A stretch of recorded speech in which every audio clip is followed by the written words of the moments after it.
लाडकी बहीण योजनेमुळे कर्जमाफीसाठी अडचणी येत आहेत। मंत्री हसन मुश्रीफांनी वक्तव्य केलं तर मी मुख्यमंत्री झाल्यास शेतकऱ्यांना 1,00,000 रुपये अनुदान देणारे।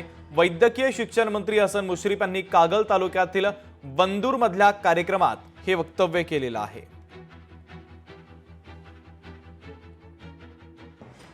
शेतकऱ्यांचं कर्ज माफ करा। आता शेतकऱ्यांचं आता परिस्थिती थोडी 46,000 कोटी रुपये आमच्या लाडक्या बहिणींना आम्हाला लागलेले आहेत या वर्षभरामध्ये। आणि काही टक्क्यांनी लाडक्या बहिणी म्हणून माणसांनी पैसे घेतले आज मी टीव्हीवर बघितलं। आमची जरी अडचण असली तरी आम्ही अनेक कर्जमाफी योजना केलेल्या आहे। मी जर मुख्यमंत्री झालो पुढे मागं तुम्ही मला केला परमेश्वराला तर मी काय करेन 50,000 भरला तुला 1,00,000 घे। दरम्यान या संदर्भात खासदार संजय राऊतांनी काय प्रतिक्रिया दिली आहे तीही ऐकूया। मग आता करा ना, तुमचं सरकार आहे ना, अर्थमंत्री तुमचेच आहेत ना, तुम्ही आश्वासन दिलेलं आहे तुमच्या जाहीरनाम्यात। भाजपच्या ज्या सरकारमध्ये तुम्ही आहात तुम्ही कशाला मुख्यमंत्री व्हायला पाहिजे? निदान कॅबिनेटमध्ये हा विषय तरी मांडा ना।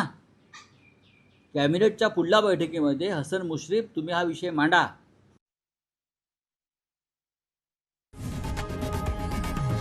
लोकशाही मराठी ऐका, पहा, जागरूक रहा।